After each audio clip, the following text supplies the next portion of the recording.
근데 이 퍼센트가 나오는 건 좀 많이들 힘들어 하더라고. 자, 그래서 70번.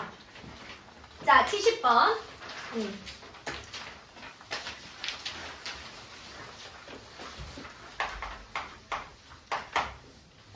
원가에 10% 이익을 붙여서 정가였어.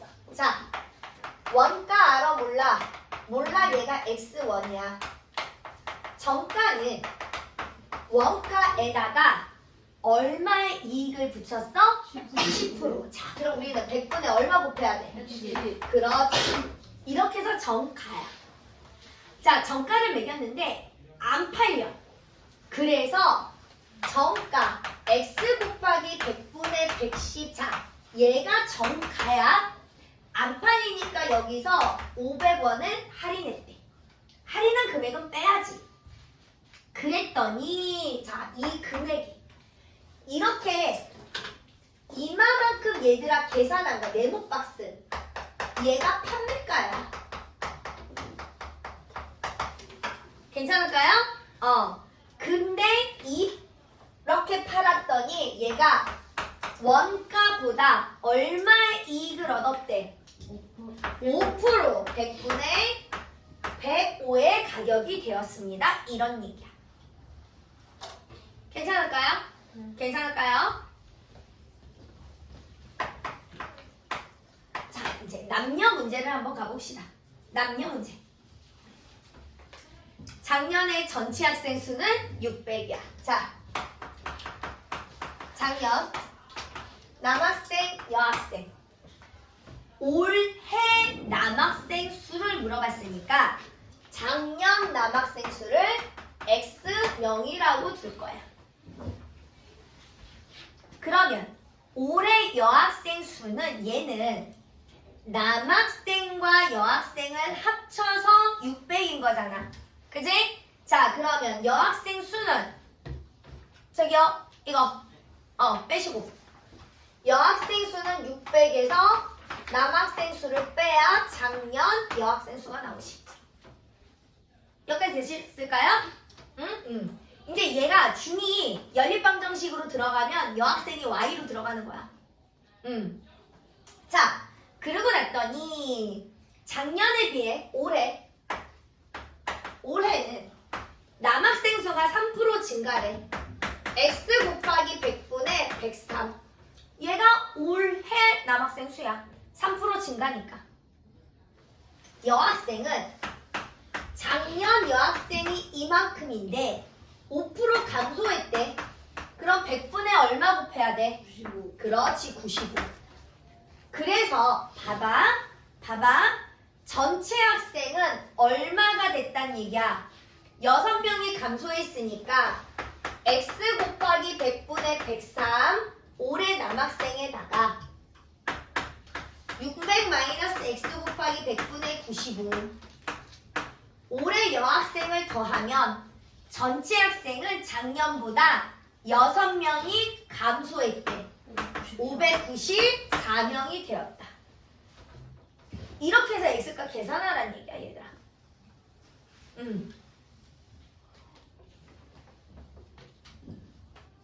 그래서 식이 좀 복잡해. 계산이 많아. 자, 근데 봐봐. 내가 얘는 우리가 중학교를 갔을 때 학교에서 보편적으로 늘 식을 세우는 방법 이렇게 항상 세우라고 얘기를 해. 자, 이렇게 세우는 거야. 자, 그런데 증감으로만 사실은 좀 숫자를 가볍게 계산을 하는 방법이 있어. 자, 남학생은 작년보다 3% 증가 플러스. 그지? 여학생은 작년보다 5% 그렇지. 감소. 그래서 플러스 마이너스를 계산했더니 6명이 감소. 이렇게 증감으로만 계산할 수 있는 식도 있더라. 하지만 중학교 가서 학교에서는 전부 다 네모친 식 이대로 식을 세우고 문제를 풀게 해. 괜찮을까요? 선생님에 따라서는 증감을 알려주는 선생님도 계시더라. 하지만 네모박스가 표준이고 수행평가를 볼 땐 반드시 네모박스로 식을 세워서 문제를 풀어야 되더라. 괜찮을까요? 그리고 나서 얘가 중학교 2학년 가면 연립방정식이 되면서 작년 남학생 수와 작년 여학생 수를 더하면 600입니다. 올해 남학생 수는요 3% 증가했고요. 올해 여학생 수는요 5% 감소했습니다. 그래서 594명이 되었습니다. 이거는 이제 중학교 2학년 때 연방에서 나오는 방법이야. 그대로 나와. 그러니까 중학교 1학년 1차 방정식 활용이 중요한 이유는 중학교 2학년 때 연립방정식 활용에 1학년 때 배웠던 활용 유형들이 그대로 나옵니다. 괜찮을까요? 그래서 1학년 때 2차 방정식 활용을 꼼꼼하게 잘 다져놓으란 얘기야. 자, 식은 좀 요렇게 우리는 아직 1학년이니까 요 두 가지 식은 좀 잘 같이 알아뒀으면 좋겠어. 얘가 객관식일 때는 밑으로 계산하는 게 계산이 훨씬 간단해. 사실 위의 식보다 아래 식이 계산은 좀 더 간단합니다. 숫자가 벌써 여기 봐봐. 195, 594. 숫자 많아, 그지? 그러니까 아래 식을 좀 더 같이 알고 계십시다. 자, 그 다음에 76번, 79번 우리 저번 시간에 다 정리했지만 그지? 일단 넘어갑시다. 자, 넘어갈게요. 자, 그 다음에 88번 봅니다. 자, 88번. 둘레의 길이가 2.6km인 호숫가야. 자, 2.6km래. 그런데 지호와 수호가 같은 지점에서 반대 방향으로 갔다라는 건, 자, 여기서 같은 지점이야. 반대 방향이면 둘이 여기서 뿅 이렇게 해서 이렇게 움직였다는 얘기야. 의미 정리됐어? 의미 정리됐어? 자, 지우는 분속 60이고 그지? 승호는 분속 70이래. 자, 누가 속력이 빠르니? 승호가 빠르지. 그러니까 승호가 어쨌든 거리를 더 많이 갔겠지. 그지? 자, 그러면 우리 빨간색을 승호라고 하자. 자, 승호는 70. 자, 70으로 갔어. 그 다음에 지우는 60으로 갔어. 자, 분속이잖아. 미터로 나와서 단위를. 그러면 우리는 2.6km를 미터로 고쳐. 그럼 얼마가 돼? 2600m지. 그지? 자, 둘이 동시에 반대로 가서 만났잖아. 그지? 자, 둘이 움직인 시간이 서로 어때야 될까? 같아야 되지. 그래서 여기서는 움직인 시간을 x분이라고 두는 거야. 이 문제. 괜찮을까요? 자, 이게 포인트야. 그러니까 여태까지 우리가 거리 속력 구했던 문제는 올라갈 때 거리, 내려올 때 거리 x로 두고 거리를 x로 두고 올라갈 때 시간 더하기 내려올 때 시간은 총 시간입니다. 이렇게 식을 세웠다면, 자, 얘는 딱 봐도 어쨌든 서로 반대로 움직였어. 만났대. 움직인 시간이 서로 같구나. 그런데 그 시간을 모르니까 x고. 자, 그러면 승호가 움직인 거리는 어떻게 될까? 70x. 그렇지. 거리는 속력 곱하기 시간이잖아. 얘가 승호가 움직인 거리. 괜찮을까요? 지우가 움직인 거리는 속력 곱하기 시간. 지우가 움직인 거리. 여기까지 됐어? 자, 그럼 그림을 딱 봐봐. 승호가 움직인 빨간색과 지우가 움직인 파란색이 뭘 나타내고 있어 지금? 같아? 같아? 속력이 다른데? 2600. 움직인 거리가 같은 시간 동안 움직인 거리가. 그러니까 같은 시간 동안 이렇게 해서 움직였어. 네. 얘가 빨간색 움직였고 얘가 파란색 움직였어. 그랬더니 둘이 움직인 거리는 뭐랑 똑같아 지금? 둘레야. 둘레. 그렇지. 둘이 움직인 거리가 호수 둘레와 똑같습니다. 이게 포인트야. 이게 포인트. 자, 요거 잘 기억하세요. 자, 그 다음에 반대 방향이 아니라 같은 방향으로 움직인 것들이 있어. 같은 방향. 자, 같은 방향. 마주보고, 이건 다 다르네. 자, 그러면 괜찮아요. 자, 그 다음에 91번. 자, 이거 보자. 우리가 기차가 움직여, 얘들아. 절교를 움직이고 다리를 움직여. 그지? 그러면 똑같은 기차가 움직이니까 기차의 속력은 서로 어때야 된다고 그랬어? 같아야 된다고. 그지? 그런데 기차가 다리를 건너거나 철교를 건널 때 기차 길이를 몰라 우리가. 그지?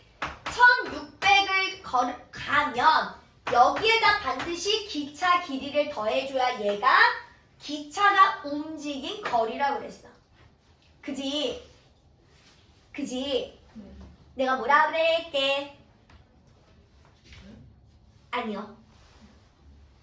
천군, 제가 뭐라 그랬어요? 누구 생각해? 누구를 그렇게 생각하는 거야?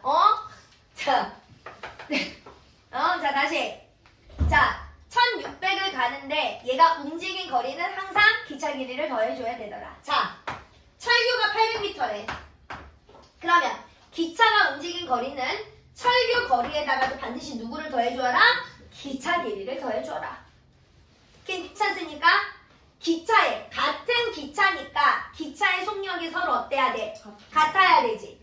여기 거리를 지나는데 얘가 지금 얼마 걸렸어? 90초 걸렸어.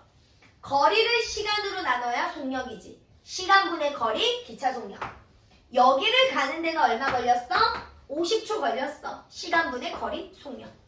기차의 속력이 서로 어때야 되더라? 같아야 되더라. 괜찮을까요? 자, 그럼 이제 농도 문제 남았습니다. 한 번만 더 농도 정리할게요.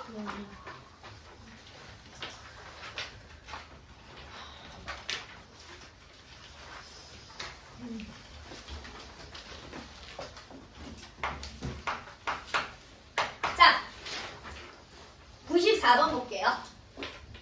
원래 소금물이 200g 있어. 8%짜리래. 물을 넣었대. 물을 여기에다가 더 넣었대. 몇 그램 넣었는지 몰라. 물을 넣었으니까 그지? 짠맛이 옅어질 거 아니야.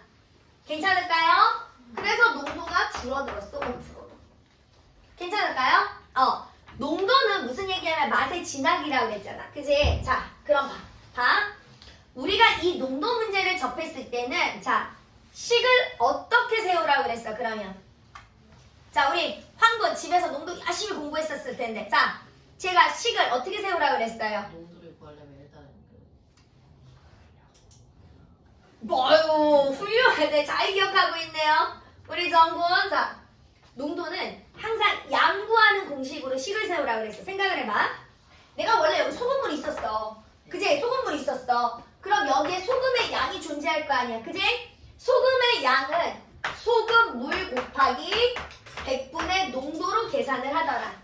그지? 근데 물을 넣었잖아. 그지? 그럼 소금의 양은 변해 안 변해? 안 변해. 그래서 여기 있는 소금의 양, 그런데 여기는 200g의 xg을 넣었잖아. 그러니까 여기에 소금물은 뭐가 돼야 돼? 200 더하기 xg이 돼야 되겠더라. 그래서 200 더하기 x 여기에 100분의 농도를 한 여기 있는 소금의 양과 여기 있는 소금의 양은 어때야 되더라? same 같아야 되더라. 이게 이해가 되면 돼. 이게 이해가 되면 농도 문제에 식을 세우는 게 크게 어렵지 않습니다. 그래서 농도 문제는요, 양구하는 공식으로 항상 식을 세운다고요. 소금물 곱하기 100분의 농도. 괜찮을까요? 양구하는 식. 괜찮을까요? 자, 그러면 이제 98번. 자, 이번엔 막 섞었어. 그래도 원리는 똑같아.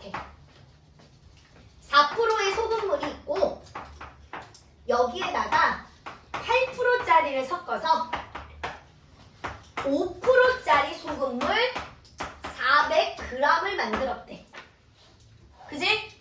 두 개를 섞어서 400g을 만들었대. 문제 뭐 물어봤니 얘들아? 4%짜리 소금물. 그러니까 얘를 Xg. 그치? 얘랑 둘이 더해서 400이었대. 그럼 우리 8%짜리 소금물을 어떻게 식을 쓰면 될까? 400 빼기 S. 그렇지. 400 마이너스 X g. 여기까지 이해되셨어요? 이해되셨어요? 자, 그럼 우리 저번 시간하고 똑같은 거야. 우유 200ml에 내가 제티 5스푼을 탔어. 그리고 우유 500ml에 내가 제티 3스푼을 탔어. 둘이 섞잖아. 그럼 우유는 700ml에 그지? 제티 5스푼하고 3스푼 탔으니까 제티가 몇 스푼이 됐어? 8스푼 됐잖아. 그지? 그러니까 얘랑 두 물을 섞어서 400g이 됐어. 그래서 얘를 x로 놨으니까 얘는 400 마이너스 x인 거야. 여기까지 됐지? 그 다음에 여기 있는 소금의 양, 소금물 곱하기 100분의 농도. 그지? 여기 있는 소금의 양과 여기 있는 소금의 양 400 마이너스 x 곱하기 100분의 농도. 두 소금의 양을 섞으면 뭐랑 똑같아야 돼? 여기 400g짜리 100분의 농도 여기 있는 소금의 양하고 같아야 되더라. 이해되십니까? 이 설명이 이해돼? 그럼 돼. 이제 농도 문제는 그러면 문제를 읽고서 항상 양으로 식을 세우시는 겁니다. 괜찮을까요? 자, 요까지. 그러면 봅시다. 그럼 선생님 저희가 해야 될 것이 무엇이냐라고